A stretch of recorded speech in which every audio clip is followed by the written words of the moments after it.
Start the interview. I am. Hello!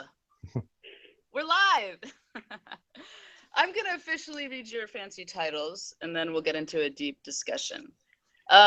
So, first of all, hello, Rabbi David Jaffe. You were so instrumental in helping with the film, The Making of a Mensch. I'm always glad to see you, and I'm so glad you introduced me to Dr. Rabbi. I don't know if you like Rabbi or Doctor first? Rabbi's fine. Okay. Rachel Sabath Beit-Halachmi. Is that, did I pronounce it? It's so nice. That's fine. It's so wonderful to have you both, and we're going to be talking about character from a Jewish lens. We have over 90,000 screenings happening all over the world right now for Character Day in 24 countries now? 124. 124 countries, and wow. A lot of them are coming from many different perspectives. Of course, secular perspective from all different faiths, and then there is the Jewish perspective, and so we have extra speakers on for that because I am Jewish, and I, after making The Science of Character, made The Making of a Mensch with David and others, and we wanted to have some of that perspective. In the coming year, we received a wonderful grant from the Templeton Foundation to be doing a film about character from all faiths and interfaith, which we're really excited about. So today we're going to focus on mussar or mussar. Actually, I'd love to hear how you two pronounce it. Which one do you pronounce it as? Depends on the context. Are you a mussar or a mussar? Because that does seem to trip people up when I bring it up. Mussar. Okay, that's the way I say it too. David might say mussar though. I tell you, I'm very pluralistic. I travel in different worlds, so I'm both a mussar and a mussar. So why don't you, for the audience, just why don't each of you say a simple definition of how you would define it? Great. Sure, I could jump in. So what I like with mussar is and there you go, mussar. I said it is based on the verse in Psalm 34 that says in Hebrew "Su mira ve'aseh tov," which in English is turn from wrong or turn from wickedness and go towards goodness. So sur, mussar is the same word of turning, and so mussar has an aspect about it that's about turning our lives, turning ourselves in the directions we want to go. There's other more literal understandings of it, but that's the one that I like a lot. Beautiful. And Rachel, how would you define it? So I would actually take it more in terms of the idea that it's about ethical practice, and the idea of mussar is that we're both turning, but we're really striving. Always we're striving for something higher and greater in three different directions with ourselves, with God, and with others. But there's a real debate about whether it means morality or whether it means ethical training, and whether or not there's an absolute standard or a constant striving for that which we can never be perfect in. But I'm sure we'll have a chance to talk about all these things. Yeah. Well, it's interesting, and for me, and while I'm very Jewish culturally, I'm not religious, and so for me, I actually, it's most comfortable for me to talk about it more with character, and I appreciate all the different spectrum of how people talk about it, but I loved learning about it. I couldn't believe I didn't know about it, and so it's been really exciting. Rachel, you did a whole book about midot, right? Which of course I did know about that, but not in its relationship to kind of a bigger framing philosophy about character development. Do you want to first talk about that, and then we can go into David's Sure. book? Absolutely. No, it's very exciting. And David and I have been talking about these things and studying these things sometimes together, actually, for several decades. I hate to confess, but David, I think we can say that now. That's true. So this really is you're getting some of the product of a long chavruta, but that book was actually an attempt to do what the mussar movement, right? In that case, I would say the mussar movement did. Wow. As part of modern history of Judaism, really trying to understand, well, how can religious people or non-religious people become better human beings? Because that's the goal of Judaism, is to create the ideal character and the ideal person.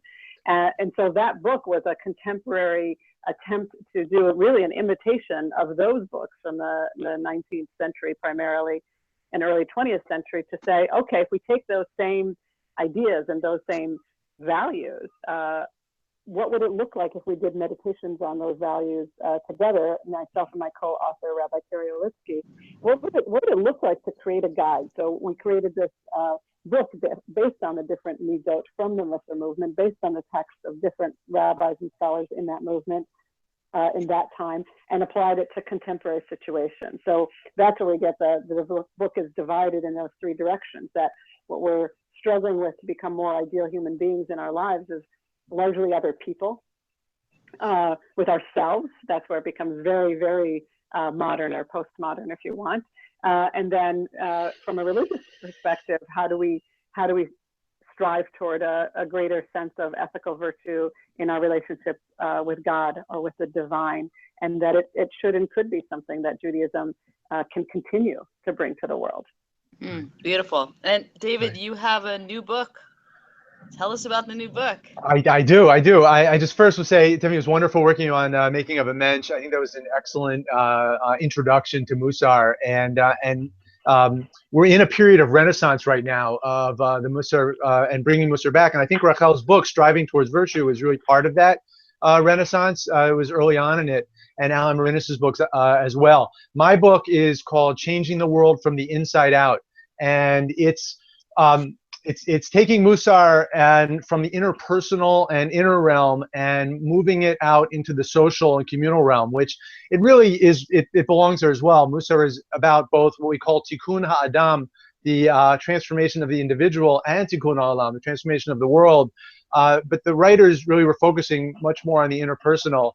And this book says that, really things are like what my Goldstein says, it's like a fractal. Reality is like a fractal where what happens on the inner level gets played out on the interpersonal, gets played out on the family communal, gets played out on the societal.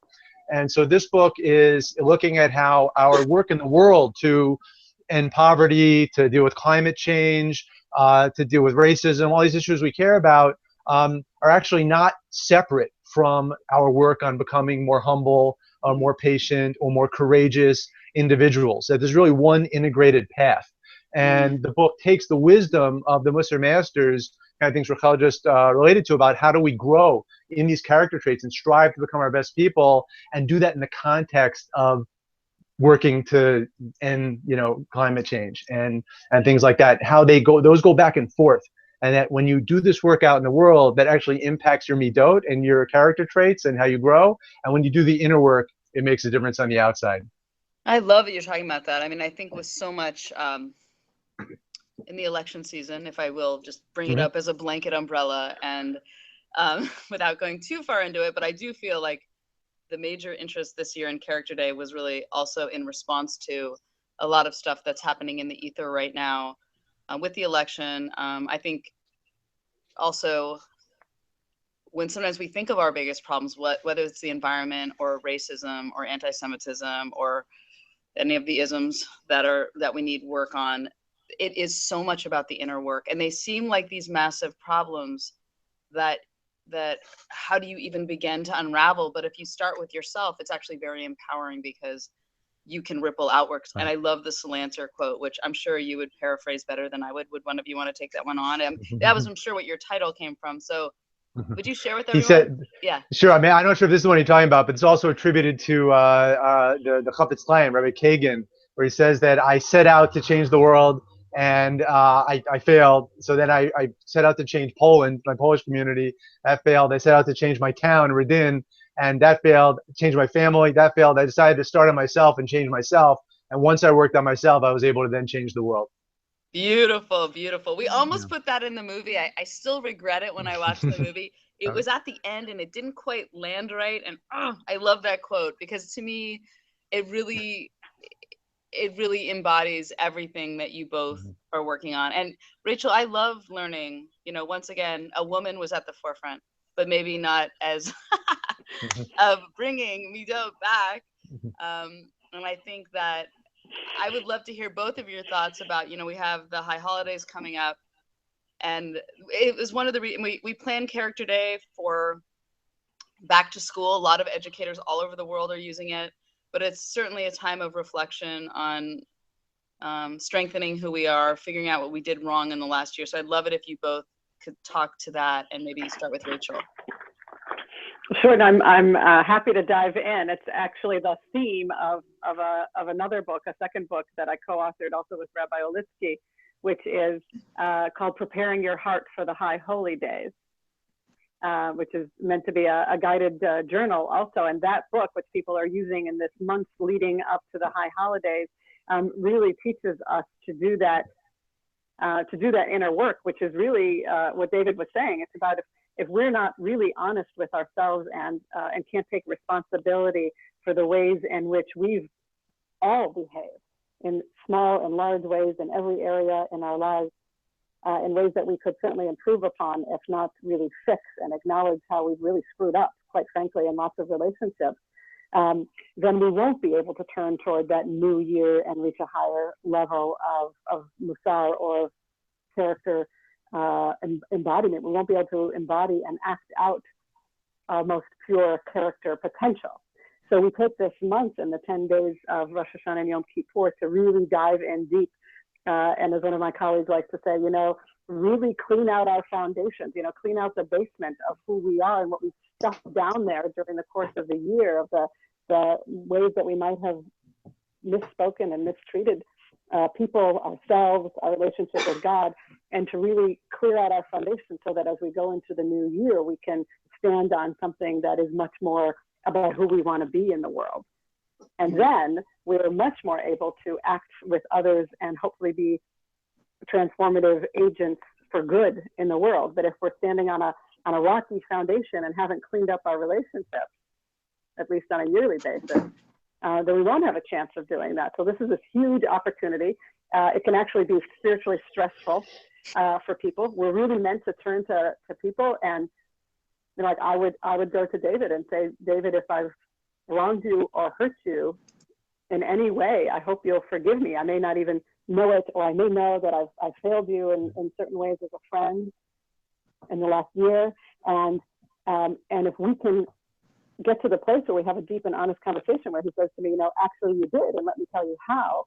And I can say, I hope you'll forgive me. And now that I better understand it, I will, strive even more to make sure that I don't fail you in that way.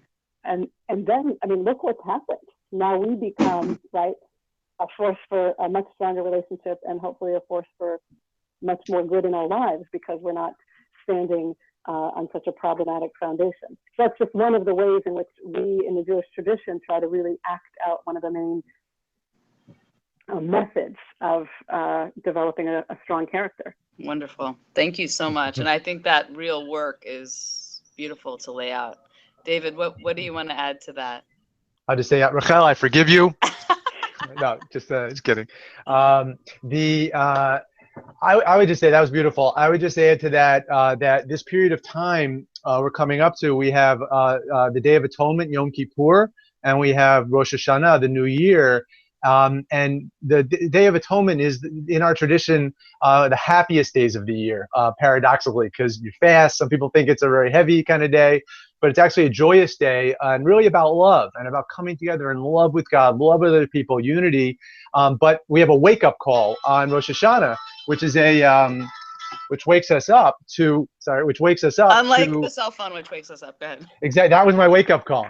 And we have our shofar that wakes us up. But wakes us up to, what do you need to do? What do you need to really experience that love and be in that relationship the way you wanted to? What do you have to wake up to? And that's the work of mussar. Mussar, it gives us a huge gift. Without it, we make resolutions. We say, okay, I'm going to do this differently next year. Mussar gives us an actual program to work on the things we need to work on. So if it's that you haven't been treating a certain person with the respect that person really deserves, mussar gives us techniques and practices to make that a focus for the next year and to create our own spiritual action plans for the year based on the different character traits that we want to work on, whether it's being more humble or actually maybe taking up more space, whatever it is. And so this is the time of year to get all that in order, and then we're off and going on the new year. And I always like that it's every year, because we're all a work in progress. And sometimes we work on some things and we do better one year, and then we fail in other ways. And we're constantly a work in progress, which I love thinking about. It's never too late to start working on. And, we can work on one part and then you need to work, and it's the balance, and it's an ongoing process. But if you talk about it and focus about it and have practices, that's what I think. There's all these kind of ineffable things about character. Even the term character is just this huge term, and I like to think of mensch, I love that word, as that same term. And to actually break it down into specific steps makes it giving it names and midot and practices makes it much more attainable. And actually we're launching this, it's called Character Everyday Hub. And you can search by character strength, midot, and by age range, and you can find films, books, apps, games, and lesson plans based on that particular strength. And we have a mensch filter button where if you press on the mensch filter, you can get the Jewy versions of those resources. So you have to check it out. Both of your work is in there. And we only have a couple minutes. And but there was something from the audience. The global audience is tapping in from everywhere. And well, somebody asked, how can they find out more about your work? So maybe you can each give the best place to find out. Sure. I mean, for me, it's if you go to rabbidavidjaffe.com, that's my website, and you can find everything on there. My book is on there, and the different groups I run and teachings are all there. Great. Thank you. Rachel? I'd say for me, I work and teach as part of the Hebrew Union College, which is the seminary and graduate school of the Reform movement, and also worked for many years at the Hartman Institute. So I'd say either those two organizational sites and search my name, or my Facebook page where all those links are often posted. And of course, we both love to engage with people who've met us this way and help mentor and learn together. Right, and we'll be adding links to all your great work too, so I think that'll make it easier. So I wanted to thank you both for participating in Character Day. You've both done such important work, and I'm just grateful that you were able to join. And yeah, thank you. You're welcome, Tiffany. Great to see you. Thank you. Amazing. Thank you so much. Bye-bye. Thank you. Bye-bye.